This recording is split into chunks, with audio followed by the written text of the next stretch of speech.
জি, তারপর প্রশ্ন। তার প্রশ্নটা হলো, দ্বিতীয় প্রশ্নটা, বক্তাকে দেখা যায় তারা জায়েজ নিয়ে ব্যস্ত। এই যে জায়েজ, জায়েজ নিয়ে ব্যস্ত, কিন্তু সুন্নাহ সম্বন্ধে বলছে না।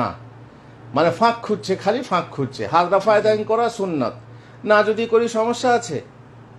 তাই এইভাবে যদি আপনি যেটা সুন্নত, সেটা যেমন চাল দিয়ে ফেতরা দেওয়া সুন্নত বা ওয়াজিব বলা হয়েছে না, চাল না দিলে পরে, খাদ্য না দিলে ফেতরা কবুল হবে না, সেটা দেখা আমি চেষ্টা করব না জায়েজ আছে কিনা, অন্য কিছু জায়েজ আছে কিনা।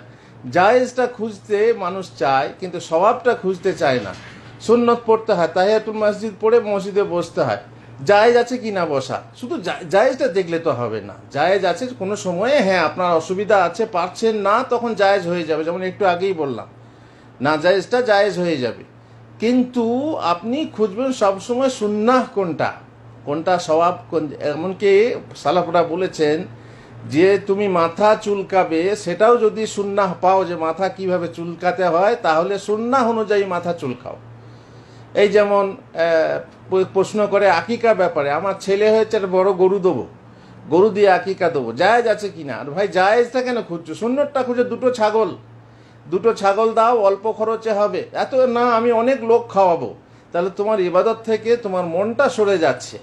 জায়েজটা কেন খুঁজছো, যেটা সুন্নাত সেটা খুঁজো। মা আয়েশা রাদিয়াল্লাহু তাআলা আনহাকে জিজ্ঞাসা করা হলো, উট মানে আকিকা দেবে, বলা হলো যে আপনার ভাইপোর আকিকা দেন, উট জবাই করুন। তখন বললেন মাআজ আল্লাহ, মাআজ আল্লাহ, তার মানে আল্লাহর পানাহ।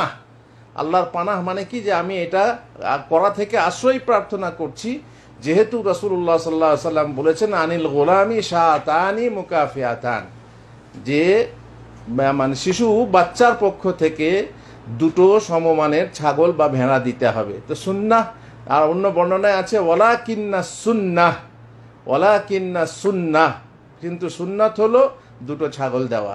আর আপনি বলছেন আমি গরু দেবো, জায়েজ আছে কি না, এই সেই না, এগুলো ঠিক না।